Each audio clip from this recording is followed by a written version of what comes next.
Fala pessoal, sejam todos muito bem-vindos ao meu canal Robert Invest.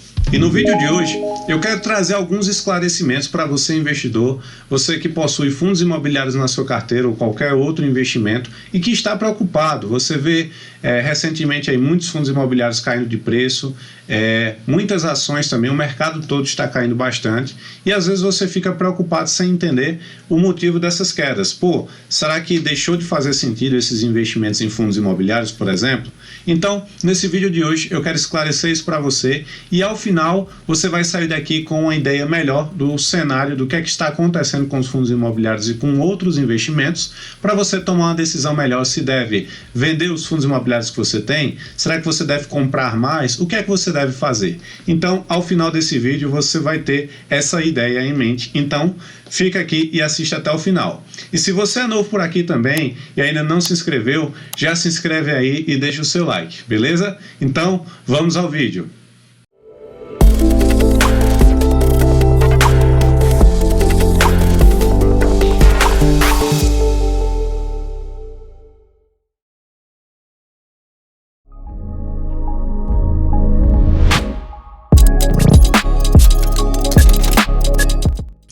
Então, eu já quero aqui iniciar esse vídeo compartilhando minha tela com vocês.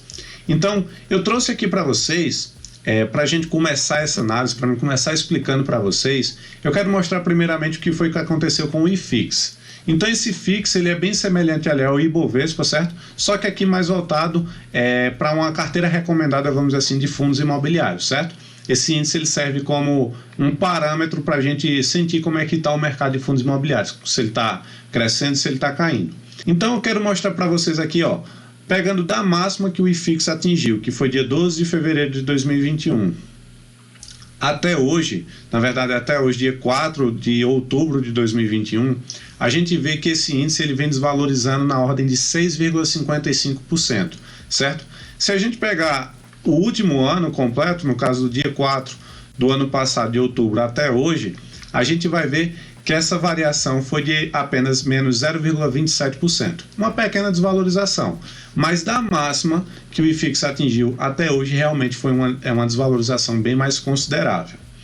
E eu quero mostrar para vocês que o IFIX ele representa os fundos imobiliários. Então, se o IFIX teve essa desvalorização, imagine alguns outros fundos imobiliários. Alguns caíram bem mais do que outros, mas eu quero mostrar primeiramente para vocês, eu trouxe aqui dois exemplos, por exemplo, o HGLG11, e é um fundo imobiliário do tipo de galpões logísticos, e a gente sabe que no período de pandemia, esse setor, vamos dizer assim, ele meio que foi beneficiado, já que muitas empresas estavam trabalhando com delivery, essas coisas, né? Então potencializou muito as vendas pela internet, que necessitou de muitas empresas aí alugar novos galpões para estar, vamos dizer assim, meio que montando estoques próximo a regiões onde tinha maior demanda de pedidos.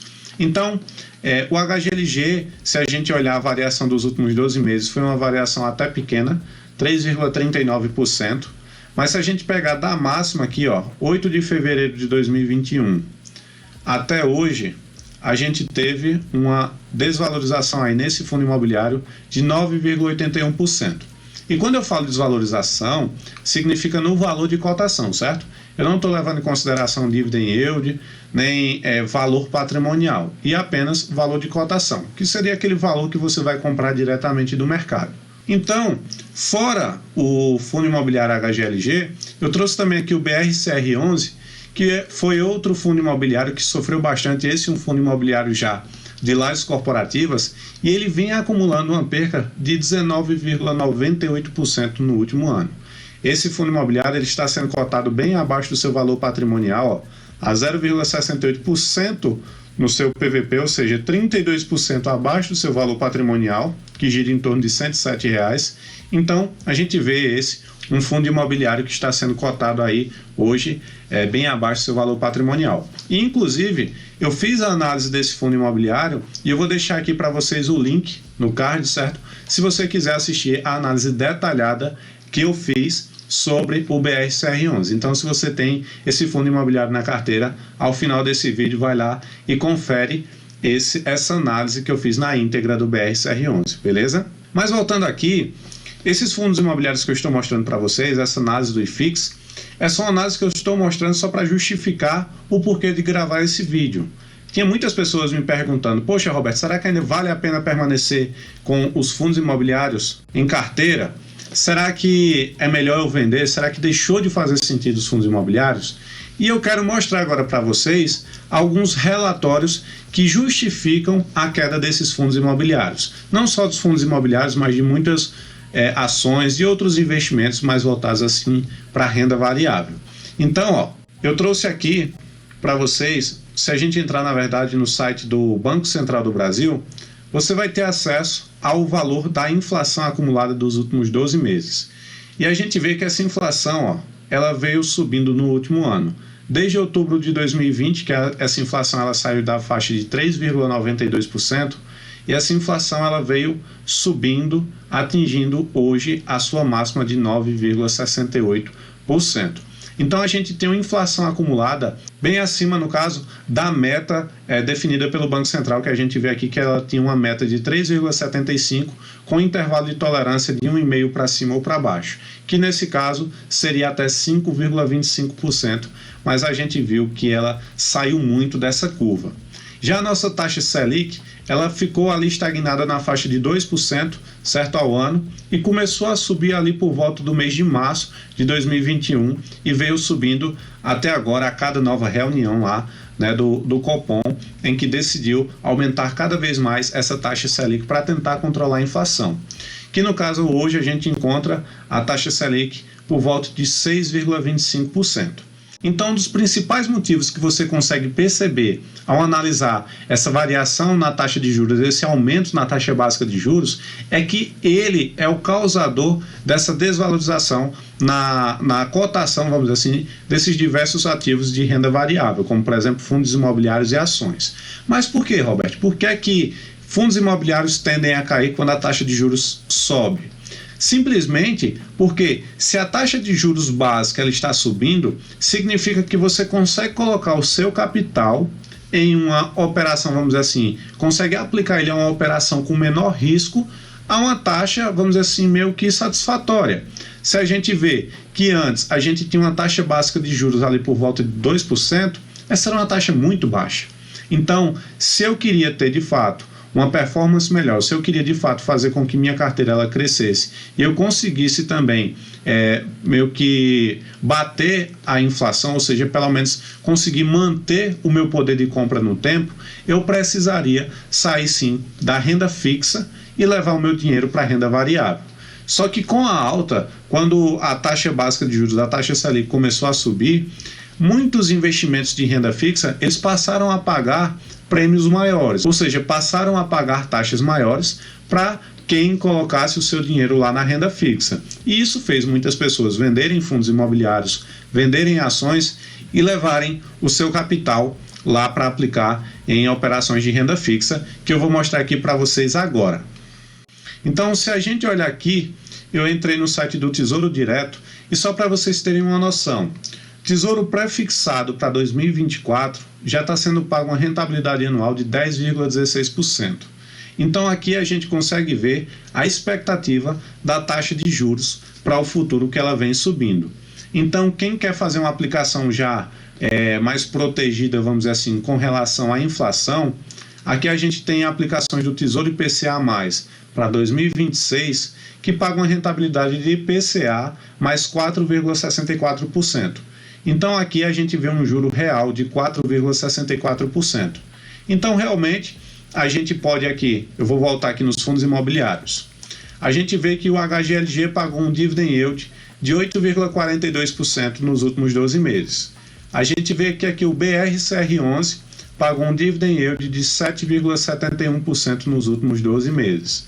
Então, quando a gente vem aqui no Tesouro Direto, que seria aquele investimento mais seguro do nosso país, que é quando a gente empresta dinheiro para os donos da máquina de imprimir dinheiro, então eles estão pagando uma rentabilidade bem acima daqueles produtos.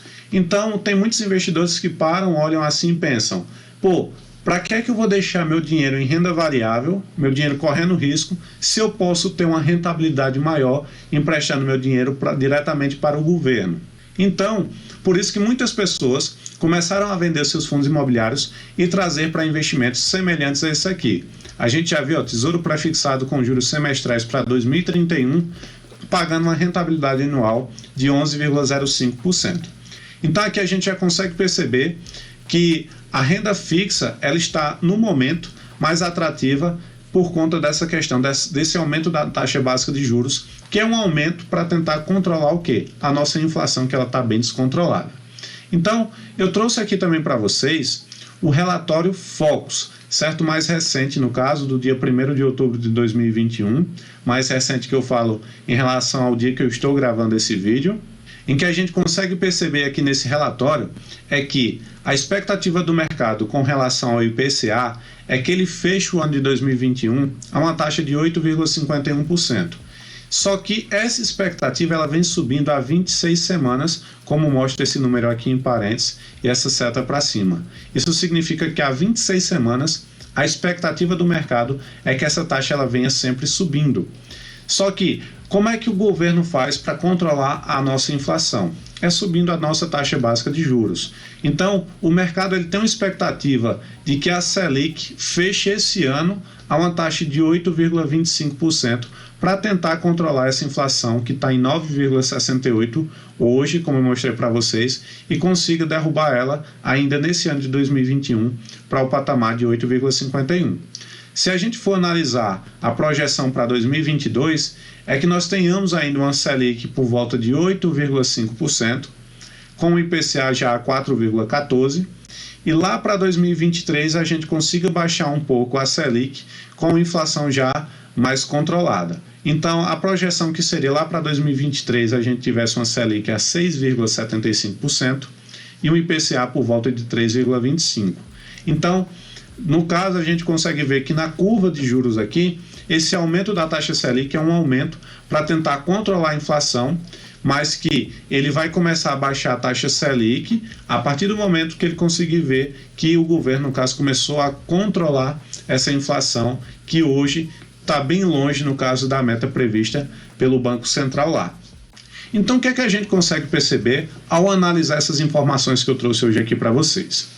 Você consegue perceber que o motivo pelo qual os fundos imobiliários, as ações, estão caindo hoje é simplesmente pelo fato da taxa de juros básica estar subindo e por hoje, nesse momento, nós temos produtos de renda fixa pagando uma rentabilidade bem acima do que a gente vinha tendo com esses outros produtos de renda variável, como, por exemplo, os fundos imobiliários, que se você analisar, enquanto a Selic em um período desse ano ainda, ele estava pagando por volta de 2%, ou seja, a taxa básica de juros estava por volta de 2%, então a gente tinha fundos imobiliários pagando 8%, 10%, 15% de rentabilidade ao ano, só que com o aumento da taxa básica de juros, o que foi que aconteceu? Simplesmente se tornou muito mais tranquilo e mais chamativo para nós tirarmos o nosso dinheiro lá de fundos imobiliários e levar para a renda fixa. Só que uma coisa que eu quero falar aqui para vocês, que é para a gente analisar, na verdade, nesse cenário de fundos imobiliários, é o quê? Imagine que, em um cenário anterior, a gente tinha um fundo imobiliário pagando, por exemplo, um dividend yield de 7,7%, 8%, 10%, 15%. Só que agora, será que o dividend yield ele permanece o mesmo? Então, reflita comigo. Qual é a fórmula de pagamento, no caso, a fórmula de cálculo do dividend yield? Seria a soma de todos os rendimentos pagos por esse fundo nos últimos 12 meses, dividido pelo seu valor de cotação. Então, a gente tem no denominador o quê? O valor da cotação do fundo imobiliário. Então, cada vez mais que esse fundo imobiliário começa a baixar de preço, ou seja, começa a baixar o seu valor de cotação, automaticamente o yield dele, ou seja, o dividend yield dele, vai passar a subir. Porque quem é que está diminuindo? O denominador. Então, os fundos imobiliários automaticamente vão passar a pagar agora um retorno maior sobre o capital investido nesse momento. Então, o que é que a gente tem? Para aquele investidor de longo prazo, essa oscilação que está ocorrendo agora no mercado de fundos imobiliários, ele na verdade é uma oportunidade para você comprar, para você fazer vários aportes, certo? Não só em fundos imobiliários como em ações, porque a gente vê muita coisa barata. Por exemplo, o BRCR11 a gente vê um fundo imobiliário que está sendo cotado aí bem abaixo do seu valor patrimonial. Então isso mostra a irracionalidade nos preços justamente provocada por conta até de muita tomada de decisão de forma irracional mesmo. As pessoas às vezes não entendem como funciona, às vezes também as pessoas compraram esses fundos imobiliários com o objetivo, sei lá, de um curtíssimo prazo, que a gente não recomenda, inclusive, que se faça investimentos em produtos de renda variável se você tem um pensamento para utilizar aquele capital num curtíssimo espaço de tempo. Então, essas pessoas que acabaram vendendo logo seus fundos imobiliários aceitaram vender ele a um preço bem mais abaixo do que ele de fato vale. Então, isso traz muita oportunidade para o mercado e para aquele investidor de longo prazo. Então, se você pensa em investir, pensando nos próximos 10 anos, 20 anos, por que não comprar um fundo imobiliário que não perdeu em nada os seus fundamentos, se ele está sendo cotado a 32% abaixo do seu valor patrimonial? Então, isso mostra o quê? Que quanto mais esses fundos imobiliários eles vão tender a cair de preço, ou seja, de valor de cotação, automaticamente o yield dele vai passar a subir, e é por isso que o mercado de fundos imobiliários e até de ações mesmo, eles vão tender a se equivaler em relação à questão de quê? De rentabilidade aos seus investidores. Então, em resumo, para fechar, para lhe ajudar a tomar a sua melhor decisão, você é um investidor de longo prazo ou de curto prazo? Se você me respondeu que é um investidor de longo prazo e você tem produtos de qualidade, ou seja, os fundos imobiliários que você está investindo aí, que você tem em sua carteira, eles não perderam em nada os seus fundamentos, mas eles estão cotados abaixo do seu valor patrimonial ou até mesmo abaixo do seu valor de preço médio, o que é que você deve fazer? Se eu fosse você, eu estaria permanecendo, no caso, realizando aportes, ou seja, eu estaria comprando mais fundos imobiliários. Se eu tivesse uma reserva, eu continuaria comprando, porque eu sei que isso no longo prazo, ele vai me dar, além de um ganho através dos rendimentos, ele vai também me gerar um ganho no valor patrimonial. E essa é a estratégia que hoje eu, Robert, estou adotando. Tem muita coisa boa aí sendo cotada bem abaixo do seu valor real. Então, eu estou aproveitando essas barganhas no mercado. Beleza? Então, me diz aí, o que é que você está fazendo? Você está comprando, você está vendendo? Então, se você tem alguma dúvida aí, ou você também tem alguma outra sugestão de análise de algum fundo imobiliário, deixa para mim aqui nos comentários, que eu vou ter o maior prazer de estar analisando para vocês, beleza? Então, era isso que eu tinha para trazer aqui para vocês por hoje, e até o próximo vídeo na próxima semana, beleza? Valeu!